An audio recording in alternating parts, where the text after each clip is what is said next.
Bismillahirrahmanirrahim. Assalamualaikum warahmatullahi wabarakatuh. Pada pagi hari ini kita akan melaksanakan praktikum tentang farmakologi, yaitu dengan topik pengaruh obat pada sistem saraf otonom. Tujuan praktikum sebagaimana biasanya kita sampaikan, tujuan instruksional umum adalah mahasiswa mampu memahami mekanisme kerja obat otonomi pada sistem saraf parasimpatis dan sistem saraf simpatis. Tujuan instruksional khususnya, mahasiswa diharapkan mampu memahami mekanisme kerja obat pada sistem saraf simpatis dan parasimpatis menggunakan obat pilocarpin, sulfasaltropin, epinefrin, dan efedrin. Ini selalu saya sampaikan bahwa untuk mendapatkan efek terapi yang maksimal, maka banyak hal yang mempengaruhi, dari faktor obat itu sendiri, dari faktor penderita, ada faktor klinik, umur, kondisi kesehatan, penyakit yang diderita oleh pasien, kemudian dari segi farmakologinya ada farmakokinetik, farmakodinamik, farmakokinetik absorpsinya, distribusinya, metabolisme, ekskresi, kemudian dari farmakodinamiknya ada secara klinik kita lihat onsetnya, berapa menit, berapa jam ketika obat sudah dilanjutkan dia mulai berefek, kemudian durasinya, berapa lama obat itu akan berefek, bisa 1 jam, 2 jam, 8 jam, tergantung variasi biologi masing-masing pasien. Farmakokinetik, farmakodinamik terkait erat dengan ketersediaan obat dan cara pemberian obat yang kita berikan. Ada obat pada sistem saraf simpatis dan parasimpatis ini, obat bisa kita berikan secara parenteral, tapi ada obat yang kita gunakan pada topikal. Kita gunakan secara topikal, sebagaimana pada blok 14 ini kita menggunakan obat pada sistem sensorik, yaitu pada bagian mata. Kita menggunakan obat dengan cara pemberian topikal dengan obat tetes mata. Berbeda dengan obat yang kita berikan secara peroral, secara parenteral, maka obat akan melalui fase farmakokinetik yang berbeda dengan pemberian obat di lokal mata. Kalau diberikan peroral atau parenteral, maka akan mengalami absorpsi dulu, kemudian mencapai kadar terapi di dalam darah. Setelah mencapai kadar terapi di dalam darah, maka kemudian efek terapi itu akan mulai kita lihat, yang kita kenal dengan onset. Kemudian obat itu akan berjalan seiring waktu, beberapa jam, bisa sampai 8 jam, 12 jam, ada yang sampai 24 jam. Tapi dengan yang tetes mata itu ini berbeda. Dengan diberikan topikal, maka efeknya juga akan cepat bekerja, karena akan absorpsinya melewati membran biologis yang dekat di organ target itu sendiri. Sebagaimana kita lihat kita teteskan di mata, maka dia akan menembus mukosa pigmentiva atau mukosa kornea, masuk ke dalam bagian mata dari luar, kemudian nanti akan mencapai reseptor tempat obat itu bekerja. Saya kira di blog-blog sebelumnya sudah diberikan tentang fisiologinya sistem saraf otonom. Banyak bekerja pada organ-organ dalamnya, ada jantung, ada trakt gastrointestinal, pada pembuluh darah, pada mana tempatnya, jadi ada di uterus, dan lain-lain. Yang simpatis itu pada ada kelenjar juga di sana, ada kelenjar. Pada kelenjar akan berefek untuk mengeluarkan kelenjar endokrin. Pada pembuluh darah simpatis itu tonus simpatis akan bekerja pada otot polos. Pada pembuluh darah akan menyebabkan vasokonstriksi. Sedangkan yang parasimpatis itu efeknya berbalikan. Ada organ-organ yang dia diinervasi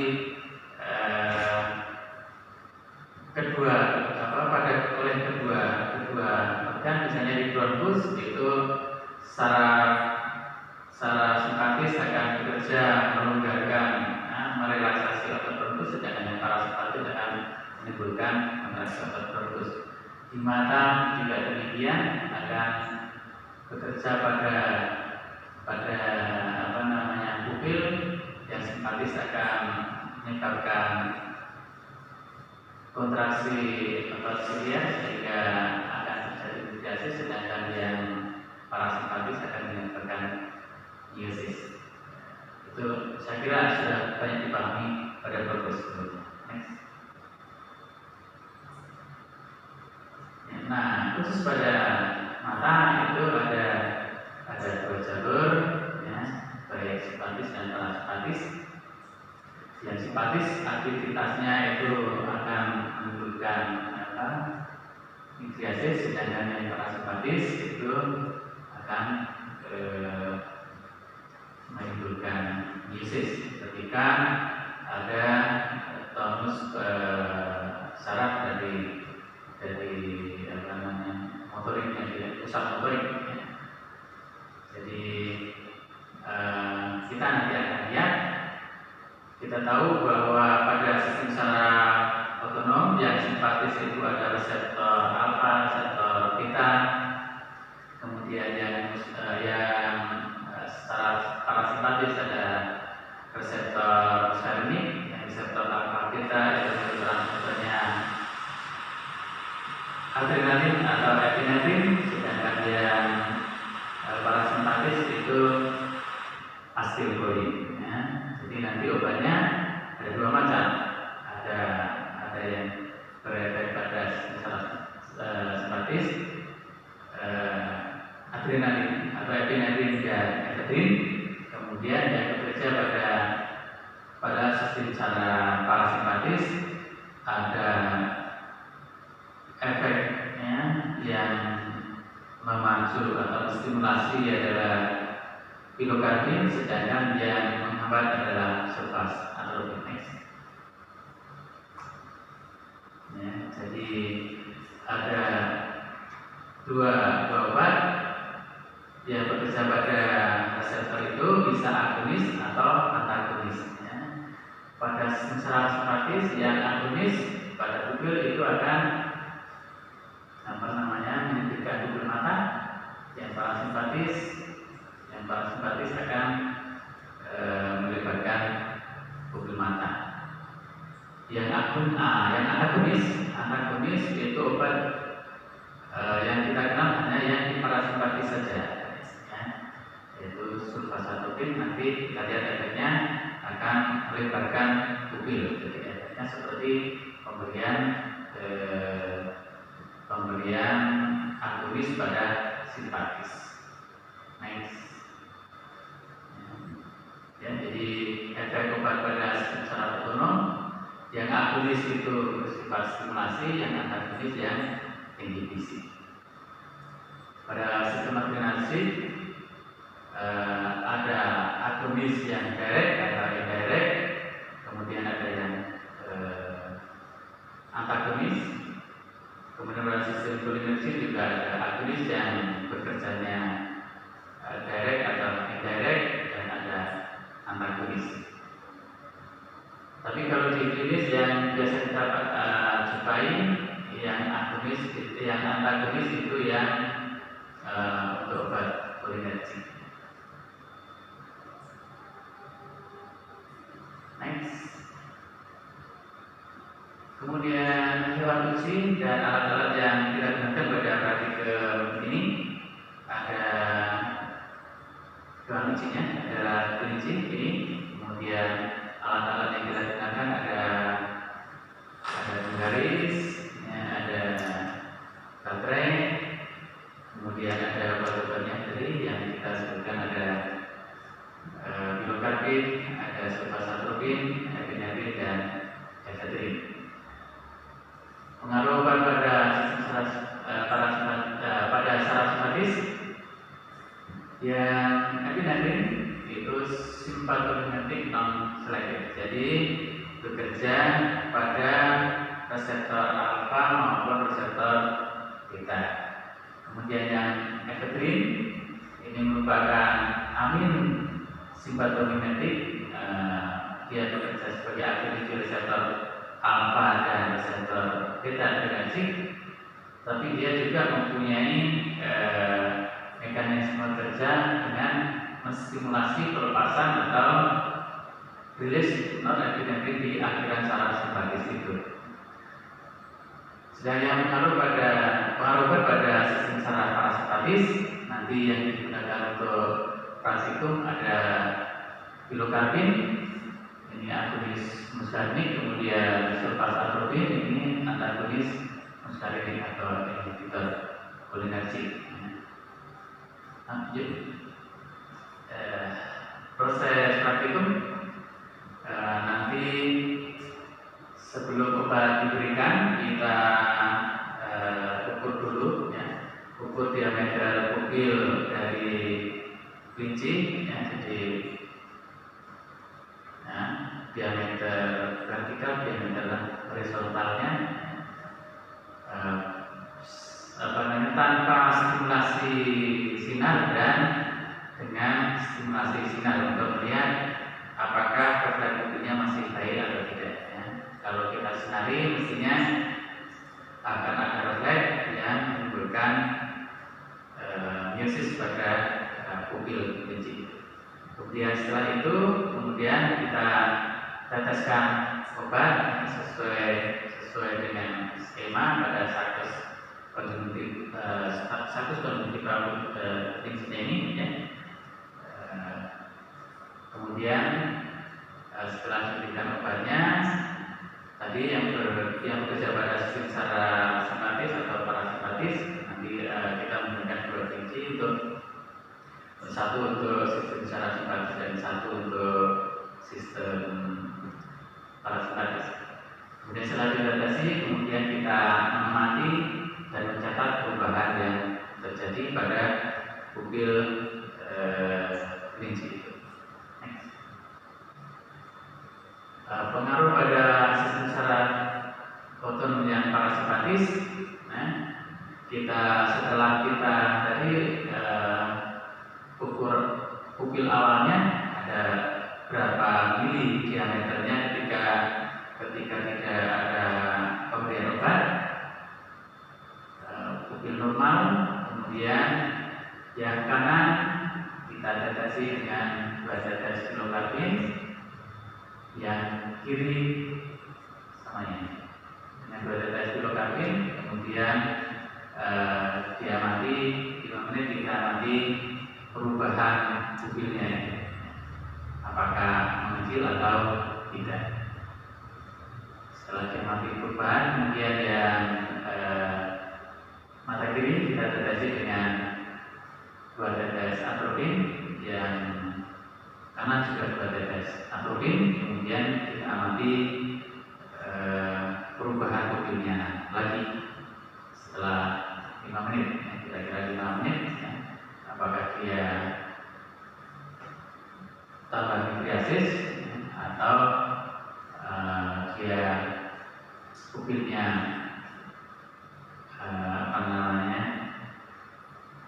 masih tetap seperti sebelumnya. Setelah kita amati perubahan, kemudian diberikan, karena diberikan kilokalori lagi, 5 menit lagi, kemudian kita amati lagi apakah ada perbedaan antara mata kanan dan mata kirinya pada kelinci itu. Next. Kemudian pengaruh pada sistem saraf otonom yang sistem simpatis, obatnya yang kita pakai ada efedrin dan adrenalin. Efedrin kita pada mata kanan dan adrenalinnya nanti pada mata kiri. Efedrin selain mata kanan juga nanti mata kiri diberikan efedrin. Sama pada kelinci yang digunakan untuk praktikum sistem pengaruh pada sistem saraf otonom yang simpatis ini, diukur dulu pupilnya awal berapa milimeter diameter awalnya, kemudian ditetesi obat yang sebelah kanan dengan 2 tetes efedrin, kemudian diamati 5 menit ada perbedaan apa tidak, kemudian yang sebelah kiri kita tetesi dengan 2 tetes adrenalin, kemudian setelah 15 menit kita amati, kita lihat perbedaan antara pupil mata kanan dan mata kiri pada kelinci itu. Kemudian setelah diamati kita deteksi mata kanan dan mata kiri dengan 2 tetes efedrin. Kemudian 5 menit lagi diamati lagi, diukur berapa diameter pupilnya kanan dan kiri. Next. Saya kira itu nanti yang dikerjakan pada praktikum pengaruh pada sistem saraf otonom ini. Kemudian setelah selesai praktikum ada penugasan, ada tugas. Yang pertama, tuliskan pembahasan berdasarkan hasil pengamatan. Jadi nanti akan diberikan mungkin data tahun kemarin dan nanti berjalannya dengan